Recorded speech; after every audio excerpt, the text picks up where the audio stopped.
Hello everyone, আমি তোমাদের প্রিয়াঙ্কা। সকলকে ভালোবাসা দিয়ে আজকের ব্লগটি শুরু করলাম। সাথে থেকেও সকলেই দেখতে থাকো আজকের ব্লগটা। তো সকালবেলায় ঠাকুরকে দর্শন করে আমি রোজই ঘুম থেকে উঠি, সেরকম ঘুম থেকে উঠে গেছি। তারপরে জানলাটা একটু পর্দা সরিয়ে নিলাম, যেহেতু রোদ আসছিল। মা চা বানিয়েছিল, চা খেয়ে নিলাম। খাবার পরে একটু বাইরে এলাম। এটা আমার স্কুটি, যেটা নিয়ে আমি স্কুল কলেজ করতাম। তো সেটা একটুখানি এক পলকের জন্য দেখে নিচ্ছিলাম, কারণ আজকে আমি কলকাতায় বাড়ি ফিরে যাব। তারপরে মিষ্টি নিয়ে এসেছিল, আবার সেটা খেলাম। এরকম করতে করতে সময় চলে যাচ্ছিল। তো স্নান পুজো সবই হয়ে গেল। আবার পর মা যেহেতু খেতে দিয়েছিল, মা সামনে বসেও ছিল খাবার সামনে, আমি খাচ্ছিলাম। তারপরে খাওয়া হয়ে যেতে রীতিমতো আমি ঠাকুমার ছবি দেখে, বাড়ির সবাই ছবি দেখে, সকলকে প্রণাম করে আমি একদম রেডি হয়ে নিলাম। তারপরে বেরিয়ে গেলাম। টোটোটা রিজার্ভ করাই ছিল আমাকে স্টেশনে দিয়ে যাওয়ার জন্য। তো স্টেশনে চলে এলাম। মনটা একদমই ভালো লাগছে না, যেহেতু এবারে দুদিনের জন্যই গেছিলাম। তো যাই হোক, তো ফুল গাছটা দেখো কি সুন্দর স্টেশনে। তো বেশ ভালো লাগছিল। ট্রেনটা একটু লেট ছিল, আমি বসেছিলাম। তো যথারীতি ট্রেন চলে এলো, আমি লেডিস কামরায় উঠে গেলাম। আর যেহেতু খালিই থাকে স্টেশন থেকে, অসুবিধা থাকে না। তারপরে তারকেশ্বর যেই এলাম, এত প্রচন্ড ভিড়, আর তার মধ্যে ছিল সোমবার। তো বুঝতেই পারছো, তো ভিড়ে ধাক্কা মুক্কি খেয়ে খেয়ে পৌঁছালাম বালিতে।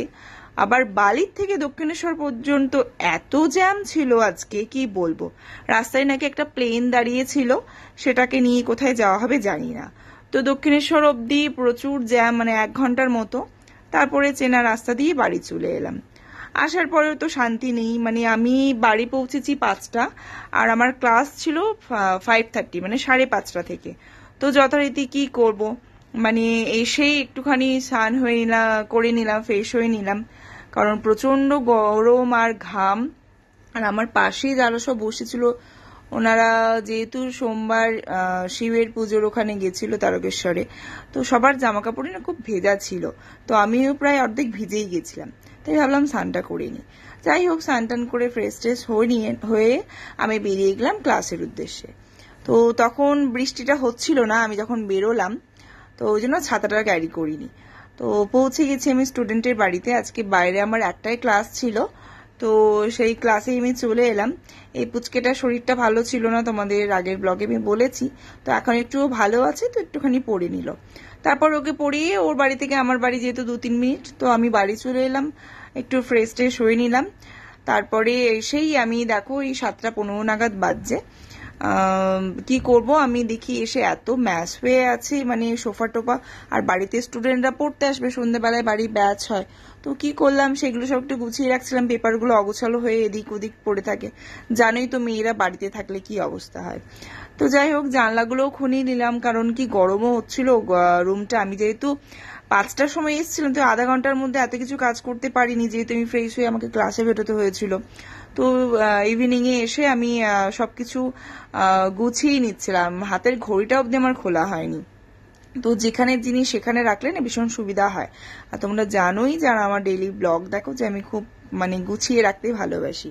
তো সবকিছু গুছিয়ে একটু ফ্রেশ ফ্রেশ হয়ে নিলাম। আর চেঞ্জ করিনি, কারণ আবার তো ইভিনিং এ ব্যাচে পড়তে আসবে। তো ঠাকুর ঘরে লাইট টাইট অফ করে ঠাকুরদের শয়ন দিয়ে দিলাম, পর্দাটা লাগিয়ে দিলাম। তারপরে হাত থেকে ঘড়িটা খুলে নিলাম, কারণ সেই পড়েছি দুপুরবেলায় খাওয়ার পরে, তারপর থেকে আর ঘড়িটা খোলা হয়নি। তো যাই হোক, তারপর ওরা পড়তে এলো, ওদের পড়িয়ে টড়িয়ে আর একদম শরীর দিচ্ছিল না, কিছু রান্না করতে ইচ্ছা ছিল না। বাবার মাসি সবজি বানিয়ে গেছিল, আর বাবা সীতাভোগ দিয়ে পাঠিয়েছিল। তো টিভি দেখতে দেখতে 10টার মধ্যে খেয়ে নিলাম। আজকের ব্লগটা এই অবধি।